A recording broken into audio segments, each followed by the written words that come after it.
Hello, everybody, and welcome to the 7th episode of Earth Created.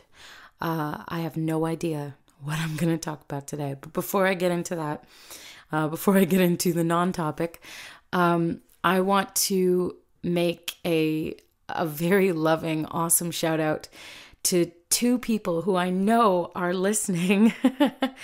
Two people, that's awesome. I know I have like 11 subscribers, on or 10 or 11 subscribers on my YouTube channel. Two of them are my other channels, Peace, Unity, Love and Light, and Holly Linden. So that doesn't quite count. But I want to take this opportunity to make a big shout out to Tally and to Tom, because I know you guys are listening and I appreciate your support so much. And I send you both so much love, and I'm really happy that you're on this journey with me. I also want to make some comments about my last episode, and episode 6. And right now, because it's been an emotional last couple of days for me, the title of that episode is kind of acceptance.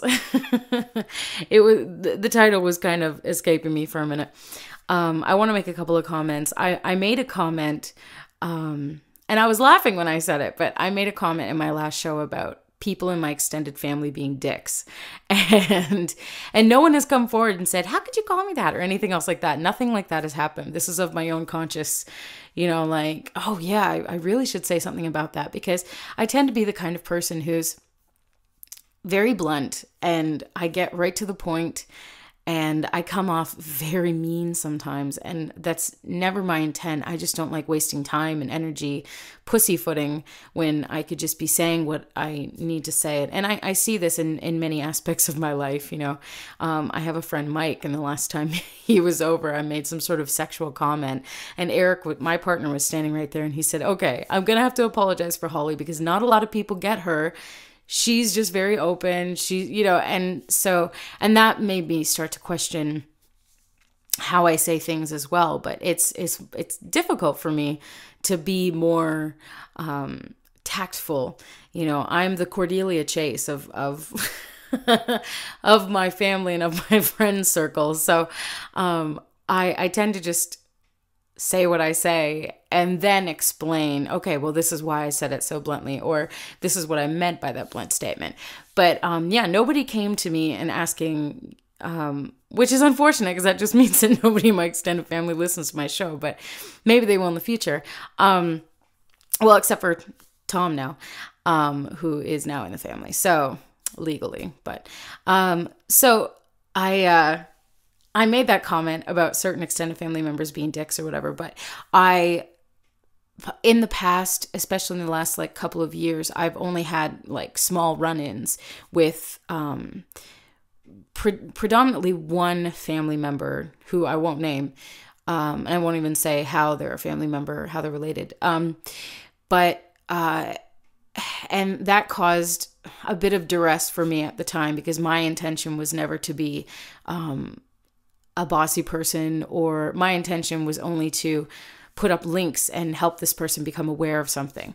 And sometimes that backfires, and sometimes you find great success. You find great success in that, just posting notes or links or whatever else, and it gets people interested and gets people asking questions. So I wanted to say that my extended family predominantly are not dicks, and this person that I did have a run-in with ended up turning around and saying negative things about me on another family member's wall, which I ended up seeing on Facebook. The drama in my life always happens on Facebook, so in many ways it's a very positive place, because many people who buy into the system are very much into Facebook in a how do I say it? I don't know how to say it, but it tends, because it's a social network, you know what I mean? It tends to be more societal than community, unlike what you would see on community sites, like, for example, imzea.com or lightworkers.org, or, anything where there is some sort of community, Project Camelot, Project Avalon, even like David Icke's forums, or even, well, I wouldn't say Godlike Productions is a very community-minded place. There's a lot of attacking that happens at that place. Everyone's skeptical of everybody else, and there's lots of suspicion. So I don't tend to go on there a lot, because I don't come away from the experience feeling like, oh, I feel like a grander version of myself. I come away kind of feeling, yeah, that was shitty. Why'd I waste so much time on that? But yeah, so this person made comments about me which were backwards and really unfounded, considering my position was to try to help this person. But that aside, my extended family are not dicks, and I just wanted to clarify that. It was just something that at that moment I was feeling a bit of the duress from that person. But yeah, so that aside, there's also something else I would like to mention that is probably going to end up being completely disconnected from what I'm actually talking about today, but it is very important information that there is a film by Stanislaw Brzezinski, and it's called Cancer is Serious Business. If you want to watch it, it's for free for watching.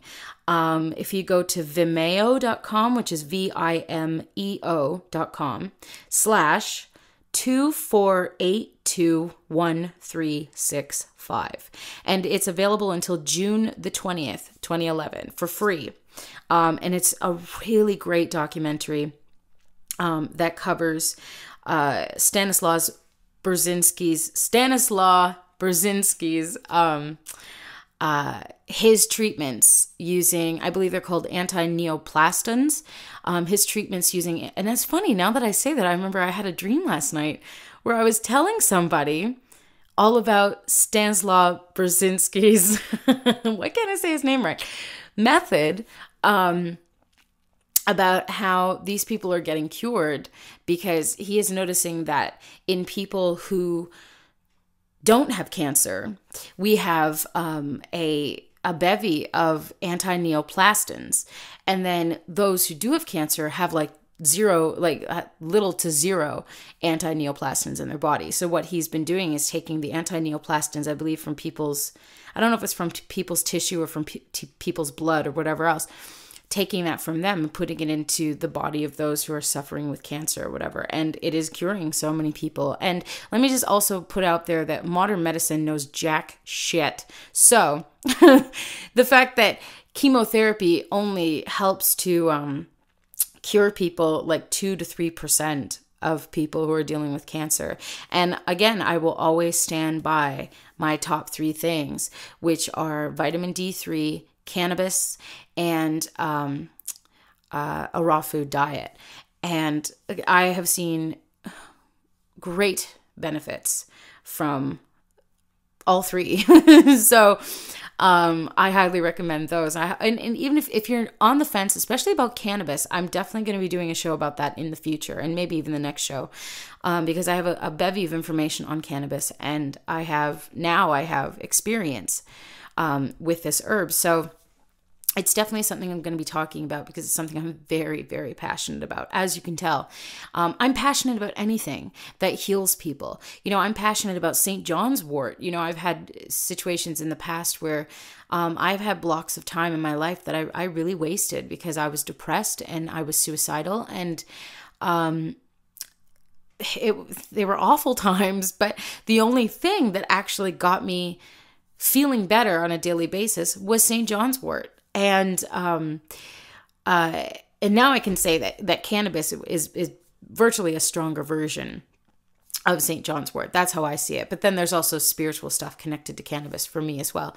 But I can definitely say cannabis is a stronger version of St. John's wort. And I highly recommend that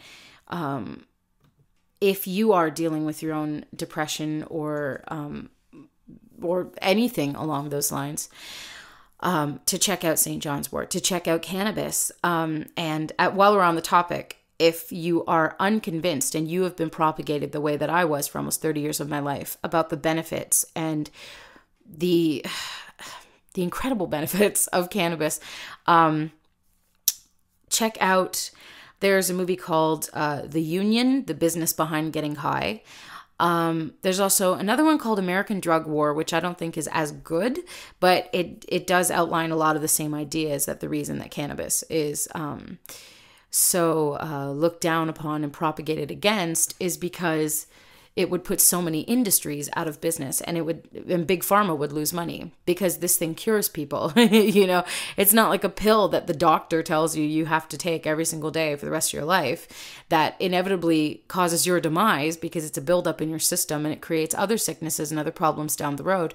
There are no side effects to cannabis. There's no addiction. There's none of that negative stuff.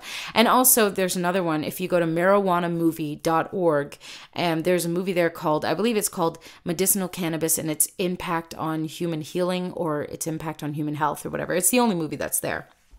And it's literally just doctors in smocks talking about the benefits of cannabis and talking about cannabinoids and, what cannabis is really great for. And the list is long, my friends. So please check that out if you have your own reservations about it based upon what you've been propagated about when it comes to this miracle herb. So, that aside, I think what I wanted to talk, well, I'm kind of on the fence today about where I'd like to go with this, because there are a couple things on my mind, and there are, I was just a few minutes ago, I was watching a Project Avalon video with David Icke that was taken in May of 2010, and it's really fascinating, of course, because he talks a bit about frequency and intuition, and he also talks about the moon, and how the moon has actually been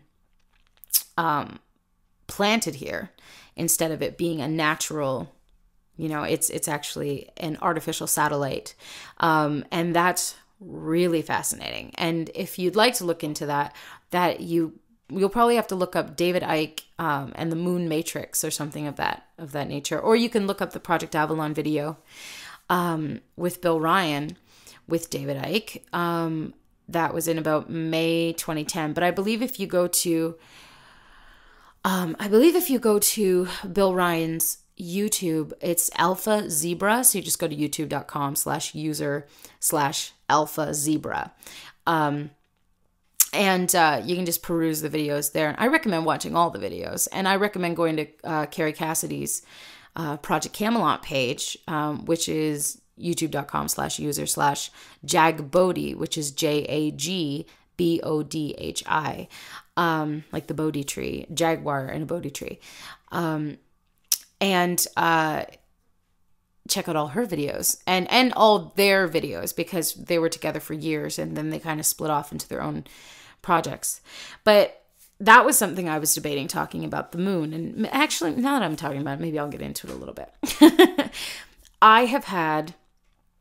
There's something that spiritualists like to call the dark day of the soul, or the dark night of the soul, where all of your issues and all your problems and all your emotions, your negative, seemingly negative, although it's a cleansing, right? So it is positive ultimately, come to the surface and start to plague you, right? Cause you duress and stress. And I have been the most stressed the last couple of days that I have been in a really long time. So, you can probably hear it in my voice. I'm not as chipper as I normally am. But this is really important to me. Earth created is really important to me. And you are really important to me. And, even if I'm having a horrendous day, I want to be able to deliver something to you. And I think it's also a very positive thing also for you, my two listeners, or anyone else. Please, if you listen to the show, please let me know with a comment or with an email or something, because I would love to say hi to you on the show if you're okay with that, and express my gratitude for my listeners, because it really does mean so much to me. And actually, it was really funny because well, that's not important. But anyway, so what was I saying? I think the reason that I was looking into the moon and everything is because I know that the moon is very much